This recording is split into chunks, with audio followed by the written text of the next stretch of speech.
दिशा क्या है कर्ण? मारो अग्रराज, प्रहार करो, मेरे लिए प्रहार करो, मेरे लिए प्रहार करो अग्रराज, मेरे लिए। अंगराज, तुमने मेरे पुत्र की हत्या के प्रतिकार का वचन दिया है। उठो, प्रहार करो मेरे पुत्र के लिए, उठो। प्रहार करो कर्ण, अंग के लिए प्रहार करो। प्रहार करो, प्रहार करो, प्रहार करो।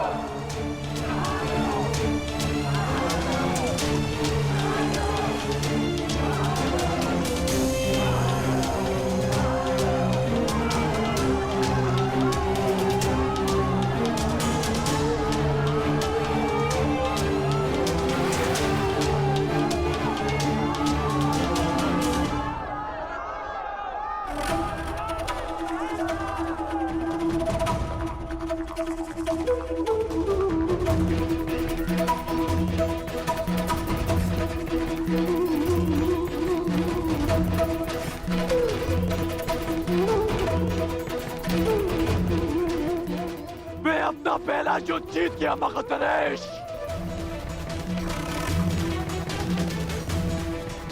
क्योंकि मेरी प्रजा अपने भेद से विजय हुई। अब तुम्हारी बारी है। जब कभी भी पराजय सामने खड़ी हो तो स्मरण रखना कि तुम्हें स्वयं के लिए नहीं, अपनी माता के लिए विजय करनी है, अपने कुल के उत्थान के लिए जीतना है, समाज के परिवर्तन के लिए जीतना है।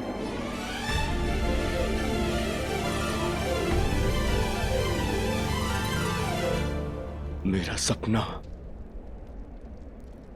मुझसे छीन लिया गया। अब युधिष्ठिर युवराज बनेगा। युधिष्ठिर युवराज बना या दुर्योधन को स्वीकार नहीं है। आप कहे तो अभी इन्हें युद्ध में वीर गति दे दे भ्राताश्री। नहीं, अब साम दाम दंड भेद सबका प्रयोग होगा। केवल बल का नहीं, छल का प्रयोग होगा। हमारे हस्तिनापुर के लिए प्रस्थान से पूर्व दो संदेश तैयार करेंगे।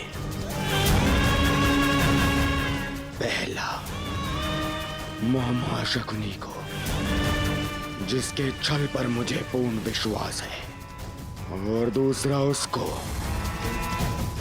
जिसके बल पर मुझे पूर्ण विश्वास है, अंगराज कर्ण को।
ये प्रहार तुम पर नहीं मगधराज, उस व्यवस्था पर है जो जाति और कुल का भेदभाव करती है और शक्तिहीन का शोषण करती है।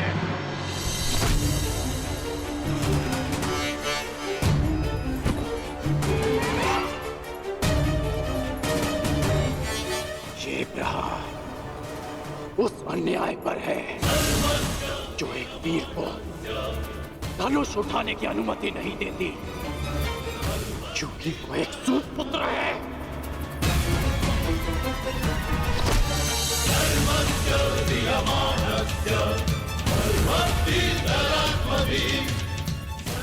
ये प्रहार उस अनीति पर है जो एक सूत बालक के कंठ में पिघला हुआ स्वर्ण भर देती है, क्योंकि उसने वेद पाठ करने का साहस किया।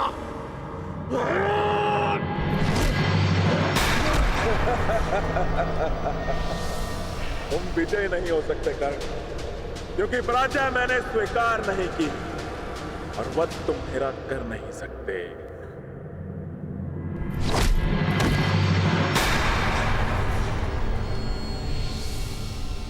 महाबलियों का सबसे बड़ा दुर्भाग्य होता है कि उनकी दुर्बलता सबको ज्ञात होती है। मैं जानता हूं आप जरासंध हैं। जरा ने आपके शरीर की संधि की है, इसलिए आपको मारा नहीं जा सकता, बस चीरा जा सकता है।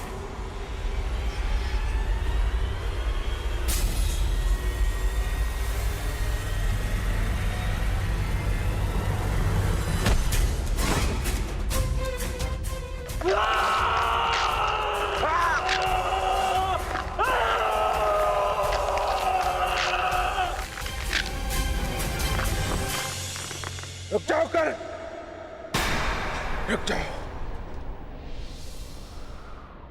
मैं पराजय स्वीकार करता हूं।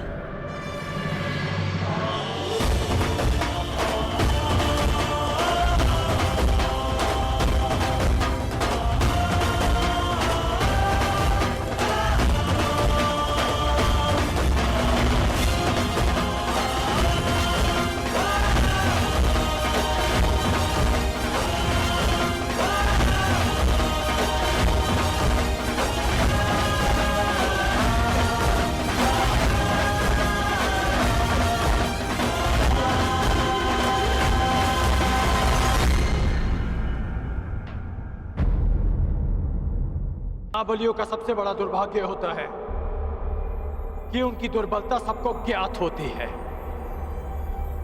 मैं जानता हूं आप जरासंध हैं। जरा ने आपके शरीर की संधि की है, इसलिए आपको मारा नहीं जा सकता,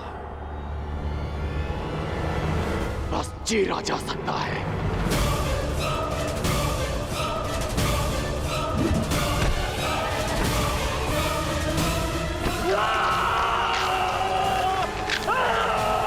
रुक जाओ कर्ण, मैं पराजय स्वीकार करता हूं।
कर रही हो?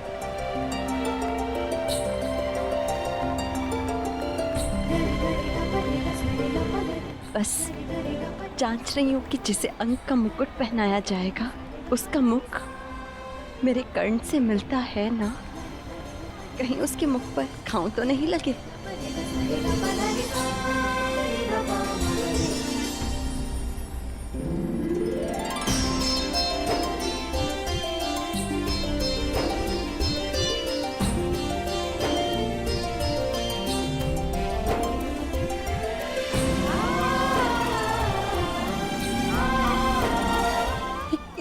कर्ण, 21 दिवस तक तुम युद्ध करते रहे, क्या ये अधिक नहीं था? अपने चारों ओर देखो रुशाली, अंगवासियों के मुख पर कितनी प्रसन्नता है आज। इस प्रसन्नता के लिए मैं 21 दिन तो क्या 21 जन्मों तक युद्ध कर सकता हूं।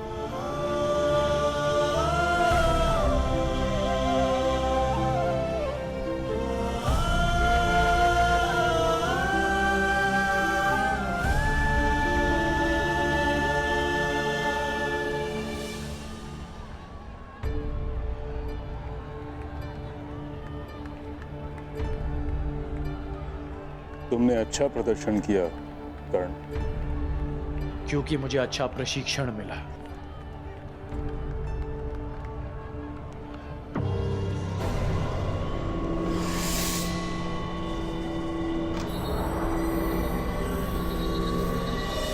निश्चित रूप से तुम एक विकट योद्धा होगा।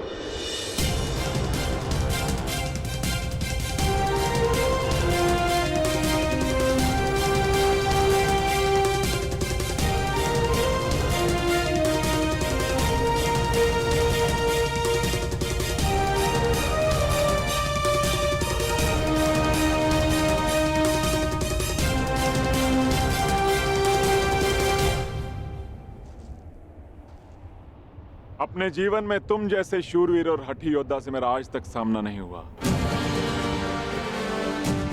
और तुम जैसे योद्धा के हाथों पराजित होना अपमान का नहीं अपितु गर्व का विषय है।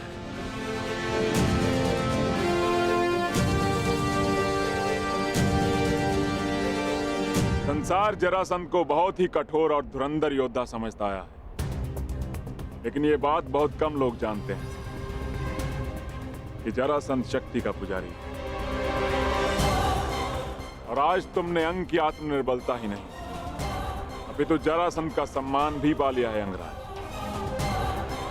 मगध की मित्रता स्वीकार करो, और इस मित्रता के चिन्ह स्वरूप मैं तुम्हें मगध की मालिनी नगरी भेंट करता हूं।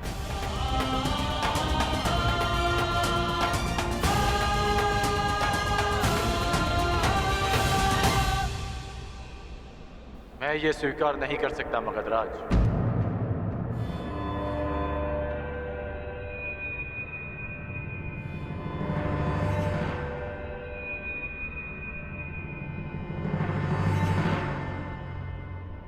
मैं अंग का शासक हूं। जब तक अंग को सम्मान नहीं मिल जाता, मैं आपका सम्मान स्वीकार नहीं कर सकता। गंगापुत्र भीष्म, ये दुर्लभ रत्न कहां से प्राप्त हुआ? क्या आपके तुनीर में ऐसे और भी अस्त्र हैं?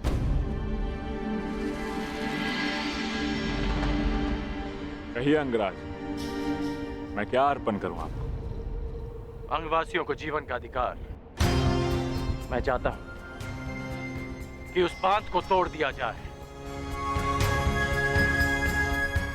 जो अंग की समृद्धि को रोक रहा है। अंगराज, ये बांध केवल अंग की समृद्धि का स्रोत नहीं है। यदि इस बांध को तोड़ दिया गया तो मगध अपने एक बड़े संसाधन से हाथ धो बैठेगा। जो मैं मांग रहा हूं वो तो ब्याज भी नहीं, जो वर्षों तक अंग से छीना गया है।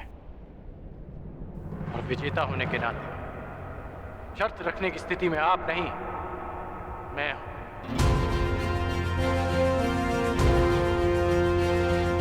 धनुर्विद्या के साथ साथ कूटनीति में भी कुशल हो तुम अंगराज। ठीक है,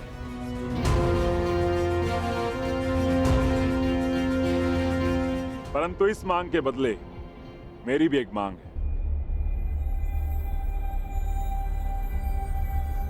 कि मुझे जब भी तुम्हारी सहायता की आवश्यकता पड़ी, तुम एक बार मेरी सहायता करने अवश्य आओ।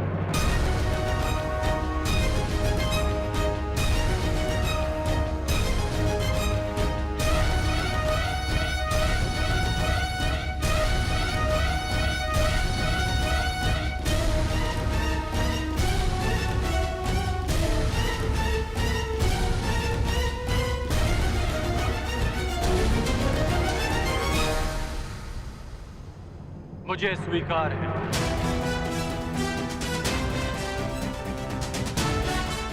तो वचन दिया मित्र, तुम एक बार मेरी सहायता के लिए आओगे और ये जरासंध हर बार तुम्हारी सहायता के लिए प्रस्तुत होगा।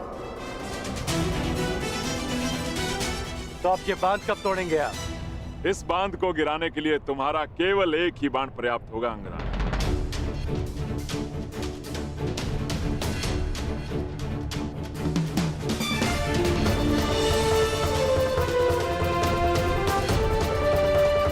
अंगवासियों, भगत नरेश का कहना है कि मेरा एक बांध उस बांध को तोड़ने के लिए पर्याप्त है, परंतु मेरा कुछ और मानना है। वर्षों तक जिस बांध के आगे आप हाथ फैलाए खड़े रहे कि वो आपकी प्यास बुझा सके, वो आज एक बार फिर आपके सामने खड़ा है। परंतु अब समय आ गया है कि आप अपने फैले हुए हाथों को मुट्ठी बनाकर स्वयं उस बांध को तोड़ दें जो आपकी प्यास और जल के मध्य खड़ा है। तो आगे बढ़िए और तोड़ दीजिए उस चट्टान को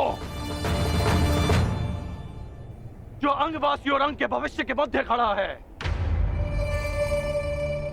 एक नई जीवन धारा का स्वागत कीजिए। प्रहार करो।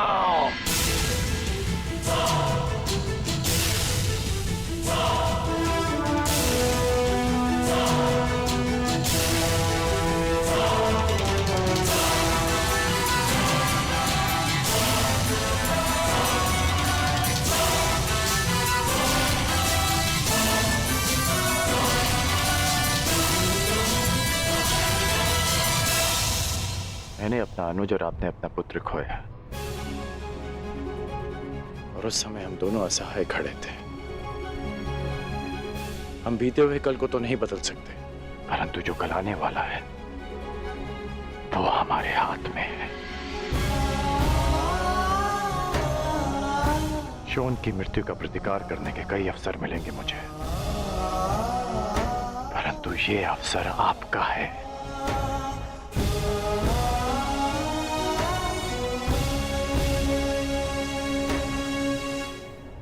आगे बढ़िए।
हस्तिनापुर